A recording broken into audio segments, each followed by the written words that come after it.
ನಮಸ್ಕಾರ. ಜಯಧ್ವನಿ ಕಾರ್ಯಕ್ರಮಕ್ಕೆ ಸ್ವಾಗತ.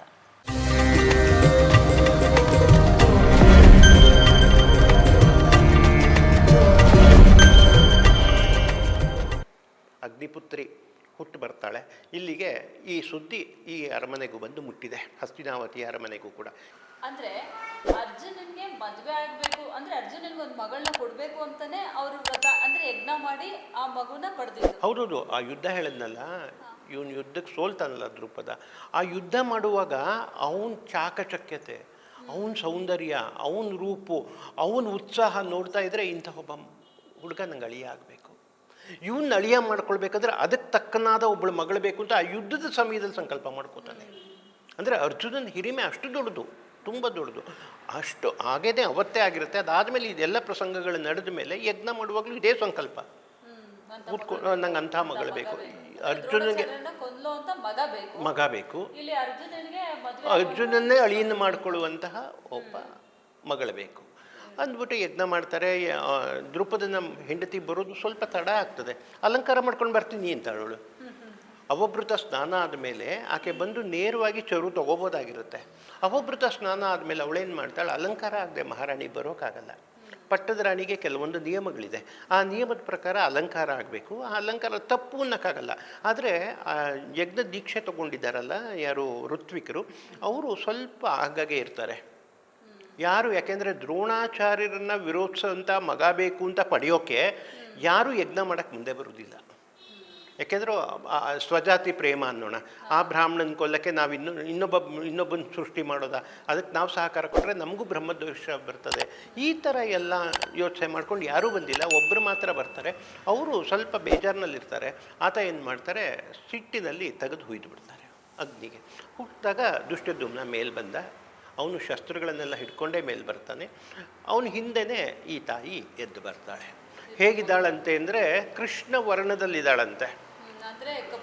ಕಪ್ಪು ಅಂತ ಹೇಳೋಕ್ಕಾಗಲ್ಲ. ಕೃಷ್ಣ ವರ್ಣ ಅಂದರೆ ಹೇಗೆ ಅಂದರೆ ಮಳೆ ಬರೋಕ್ಕೆ ಇನ್ನೇನು ಮೋಡ ಕಡೇ ಸ್ಥಿತಿಗೆ ಬಂದಿರುತ್ತೆ. ದಟ್ಟವಾದ ಕರಿ ಮೋಡ ಕಟ್ಟುತ್ತಲ್ಲ, ಆ ಮೋಡದ ವರ್ಣ. ಹಾಂ, ಮುಂಗುರುಳು ಕಪ್ಪೆ. ಆದರೆ ಇದು ಕಪ್ಪು ಪರಿಪೂರ್ಣವಾದ ಕಪ್ಪು ಅಲ್ಲ, ಒಂಥರ ಮೋಡದ ಮೇಲೆ ಕಪ್ಪಿನ ಛಾಯೆ ಇರುತ್ತಲ್ಲ, ಆ ಕಪ್ಪಿನ ಬಣ್ಣ. ಆ ಕಪ್ಪು ಬಣ್ಣದಲ್ಲೂ ಕೂಡ ಆಕೆ ಅಪೂರ್ವ ಸೌಂದರ್ಯವತಿ. ಹೇಗೆ ಅಂದರೆ ಅರ್ಜುನ ಯಾತಕ್ಕೆ ಇವಳು ಹೆಚ್ಚ ಅರ್ಜುನ ಹೆಚ್ಚ ಅಂತ ಯೋಚನೆ ಮಾಡುವಷ್ಟು ಸೌಂದರ್ಯವತಿ ಆಕೆ. ಅಂದರೆ ಇವಳಿಗೋಸ್ಕರ ಏನೆಲ್ಲ ಆಗೋಗುತ್ತೆ ಅಂತಹ ರೂಪಸ್ಥೆ ದ್ರೌಪದಿ ಎಳೆದು ಬರ್ತಾಳೆ. ಹಾಗಾಗಿ ಆ ಬಣ್ಣ ಇದ್ದಿದ್ದರಿಂದ, ಕೃಷ್ಣವರ್ಣ ಇದ್ದಿದ್ದರಿಂದ ಇವಳನ್ನ ಕೃಷ್ಣೆ ಅಂತ ಕರೀತಾರೆ. ದ್ರುಪದ ರಾಜನ ಮಗಳಾದ್ರಿಂದ ದ್ರೌಪದಿ ಅಂತ ಕರೀತಾರೆ. ಎಲ್ಲೂ ಒಂದು ಚೂರು ಬೆಳಕಿನ ನೆಲೆ ಇಲ್ಲ. ಆವಾಗ ಒಂದು ಕಪ್ಪು ಮೋಡ ಕಾಣುತ್ತಲ್ಲ, ಆ ಬಣ್ಣದ ಕೃಷ್ಣವರ್ಣ ಅಂತ ಕರೀತಾರೆ. ಆ ವರ್ಣದಲ್ಲಿ ದ್ರೌಪದಿ ಇರ್ತಾಳೆ. ಅದಕ್ಕೆ ಅವಳನ್ನು ಕೃಷ್ಣೆ ಅಂತ ಕರೀತಾರೆ. ಜೊತೆಗೆ ಅಂತಹ ಬಣ್ಣ ಇದ್ದರೂ ಅಪಾರವಾದ ಸೌಂದರ್ಯವತಿ. ಅರ್ಜುನ ಎಷ್ಟು ಚೆಲುವನೋ ಅದಕ್ಕೆ ಒಂದು ಬೆರಳು ಮೀರಿಸುವಂತಹ ಚೆಲುವೆ ದ್ರೌಪದಿ ಅಂತೆ. ಆಮೇಲೆ ಅವಳು ದ್ರುಪದನ ಮಗಳಾದ್ದರಿಂದ ಅವಳನ್ನು ದ್ರೌಪದಿ ಅಂತ ಕರೀತಾರೆ. ಆದರೆ ಅವಳ ಮೂಲ ಹೆಸರು ಯಾಜ್ಞಾಸೇನಿ. ಯಾಜ್ಞಾಸೇನಿ ಅಂತ ಅವಳಿಗೆ ಮೊದಲನೇ ಹೆಸರಿಡ್ತಾರೆ. ನಂತರ ಅವಳನ್ನು ಕೃಷ್ಣೆ, ದ್ರೌಪದಿ ಹೀಗೆಲ್ಲ ಕರೀತಾರೆ. ತುಂಬ ಚೆಲುವೆ. ಇವಳನ್ನು ಮನೇಲಿ ಇಟ್ಕೊಂಡು ಅರ್ಜುನನಿಗೆ ಇವಳು ಪತ್ನಿ ಸಂಕಲ್ಪ, ಅವಳು ಹುಟ್ಟಕ್ಕೆ ಮೊದಲೇ ಸಂಕಲ್ಪ ಆಗಿಬಿಟ್ಟಿದೆ, ಅರ್ಜುನನ ಜೊತೆಗೆ ಇವಳು ಮದುವೆ ಮಾಡಬೇಕು ಅಂತ ಹೇಳಿಬಿಟ್ಟು ಸಂಕಲ್ಪ ಮಾಡ್ಕೊಂಡಿದ್ದಾರೆ. ಹೀಗಿರಬೇಕಾದ್ರೆ ಇತ್ತ ಕಡೆ ಏನಾಗಿದೆ, ದ್ರುಪದಂಗೆ ಒಬ್ಬ ಮಗನೂ ಹುಟ್ಟಿದ್ನಲ್ಲ, ಹುಟ್ಟುವಾಗಲೇ ಅವನು ಶಸ್ತ್ರ ಎಲ್ಲ ಹಿಡ್ಕೊಂಡು ಹುಟ್ಟಿದ್ರು ಕೂಡ ಅವನು ಶಾಸ್ತ್ರೋಕ್ತವಾಗಿ ಗುರುಗಳ ಹತ್ರ ವಿದ್ಯಾಭ್ಯಾಸ ಕಲಿಬೇಕು. ಯಾರ ಹತ್ರ ಕಲಿಸ್ಬೇಕು? ದ್ರೋಣರ ಹತ್ರಕ್ಕೆ ಕಳಿಸ್ತಾರೆ.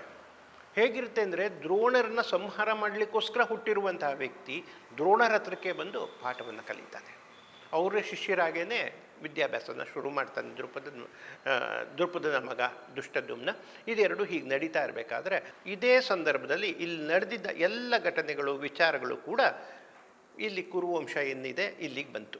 ಅಂದರೆ ಹಸ್ತಿನಾವತಿಗೂ ಮಾಹಿತಿಗಳು ಅಲ್ಲಿಂದ ಇಲ್ಲಿಗೆ ಬರ್ತಾ ಇದೆ. ಎಲ್ಲರೂ ಹೀಗೆ ಇರಬೇಕಾದ್ರೆ ಈ ಎಲ್ಲ ಮಕ್ಕಳು ದೊಡ್ಡವರಾಗಿದ್ದಾರೆ.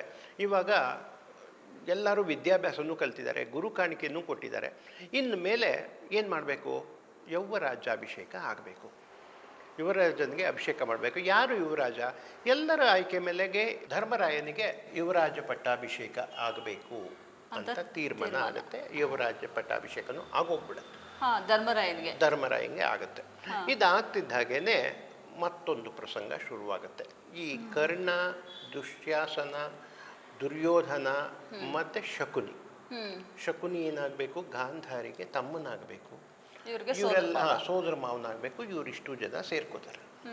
ಸೇರ್ಕೊಂಡು ನೀನು ಅವನು ಪಟ್ಟ ಕಟ್ಟಿಬಿಟ್ರು, ಅವನು ಪಟ್ಟ ಕಟ್ಮೇಲೆ ಅವನದೇ ರಾಜ್ಯ ಆಗೋಗುತ್ತೆ. ಹೀಗಾದರೆ ನಮ್ಮದೇನು ಗತಿ ಅಂತ ಯೋಚನೆ ಮಾಡ್ತಾರೆ. ಅವ್ರದ್ದೇ ರಾಜ್ಯ ಆಗೋಗುತ್ತೆ. ನಾವು ಅವರ ಅನ್ನ ತಿಂದು ಬಿಟ್ಟಿದ್ದ ಎಂಜಲಿಗೆ ಕೈಯೊಡ್ಕೊಂಡು ನಿಂತ್ಕೋಬೇಕಾಗತ್ತೆ.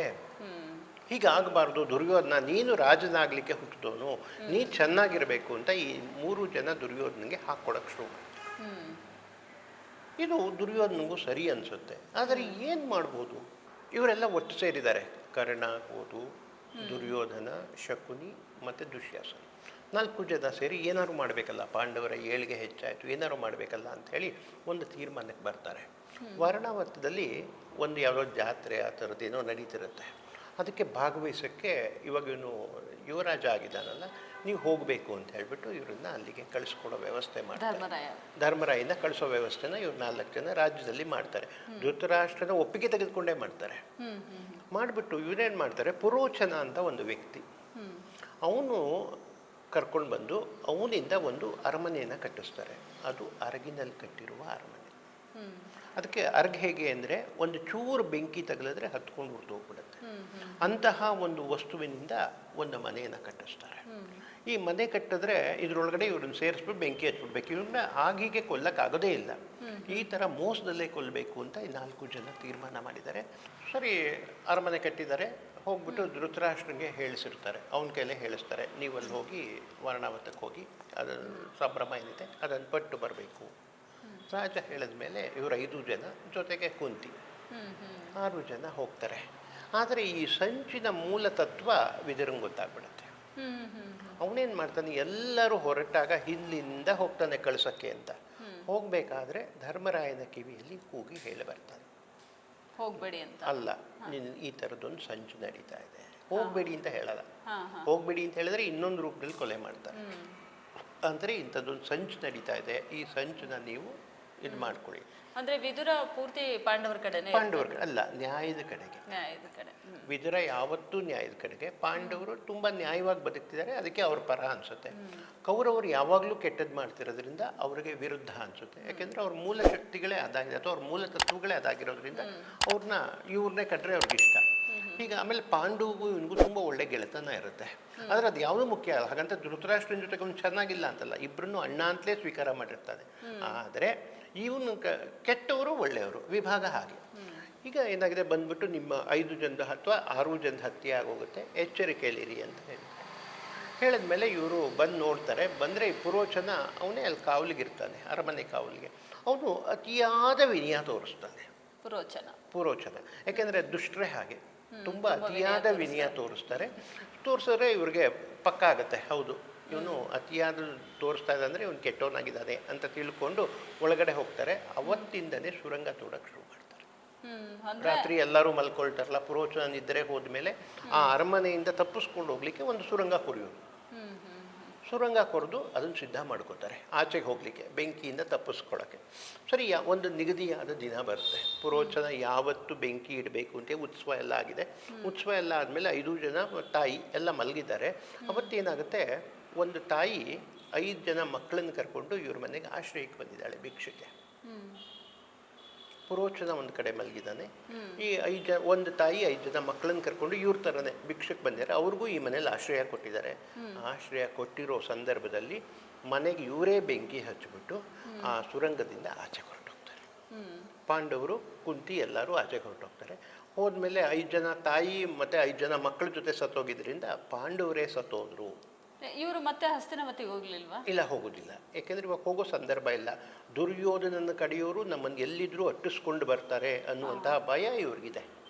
ಹಾಗಾಗಿ ಅಲ್ಲಿಂದ ತಪ್ಪಿಸ್ಕೊಂಡು ಕಾಡಲ್ಲಿ ಹೋಗ್ತಾ ಇದ್ದಾರೆ. ಕುಂತಿಗೆ ನಡೆಯೋಕ್ಕಾಗ್ತಾ ಇಲ್ಲ. ಅವಾಗ ಕುಂತಿನ ಮೈ ಮೇಲೆ ಎತ್ಕೋತಾನೆ ಯಾರು? ಭೀಮ. ತಮ್ಮಂದ್ರೆ ಅಣ್ಣ ತಮ್ಮಂದ್ರಿಗೆ ನಡೆಯೋಕ್ಕಾಗಲ್ಲ ಅಂದಾಗ ಎಲ್ಲರನ್ನೂ ಹೊತ್ಕೋತಾನೆ. 4 ಜನ ಅವಳನ್ನ ಕುಂತಿನೂ ಹೊತ್ಕೊಂಡು ನಡ್ಕೊಂಡು ಕಾಡಲ್ಲಿ ಹೋಗ್ತಾ ಇದ್ದಾನೆ. ಹೋಗ್ತಾ ಇರ್ಬೇಕಾದ್ರೆ ಎಲ್ಲರಿಗೂ ತುಂಬ ಆಯಾಸ ಆಗಿದೆ, ಹೊಟ್ಟೆಗಿಲ್ಲ, ಕಾಡು ನಡೀತಾ ಇದ್ದಾರೆ. ಆಯಾಸವಾಗಿರ್ಬೇಕಾದ್ರೆ ಒಂದು ಜಾಗ ಬಂದಾಗ ಎಲ್ಲರೂ ಮಲ್ಕೊಂಡ್ಬಿಡ್ತಾರೆ. ಭೀಮ ಕಾವಲು ಕಾಯ್ತಾ ಇದ್ದಾನೆ.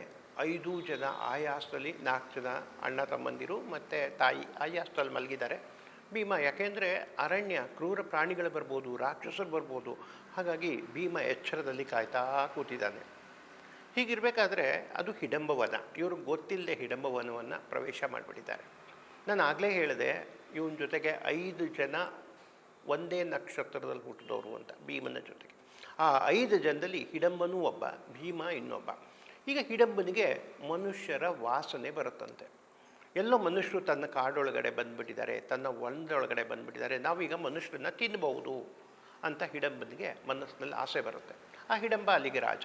ಅವನಿಗೊಬ್ಳು ತಂಗಿ ಇದ್ದಾಳೆ, ಅವಳ ಹೆಸರು ಹಿಡಂಬಿ.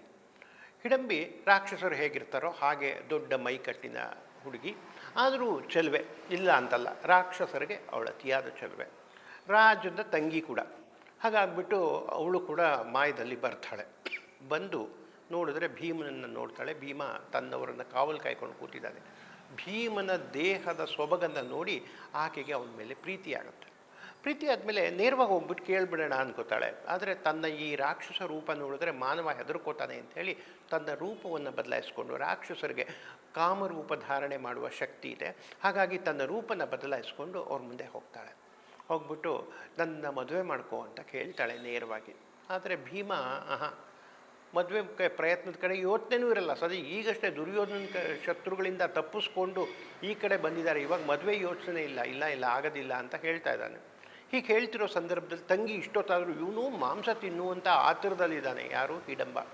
ಏನಾರಾಗಲಿ, ಯಾಕೆ ತಂಗಿ ಇಷ್ಟು ತಡ ಮಾಡ್ತಿದ್ದಾಳೆ, ಬರಲೇ ಇಲ್ವಲ್ಲ, ನೋಡ್ಕೊಂಡು ಬರ್ತೀನಿ, ಅಥವಾ ಇವಳೇ ಏನಾರು ಸಿಕ್ಕಾಕೊಂಡ್ಬಿಟ್ಲ ಏನು ಅಂತೇಳಿ ಹಿಡಂಬನೇ ಬರ್ತಾನೆ.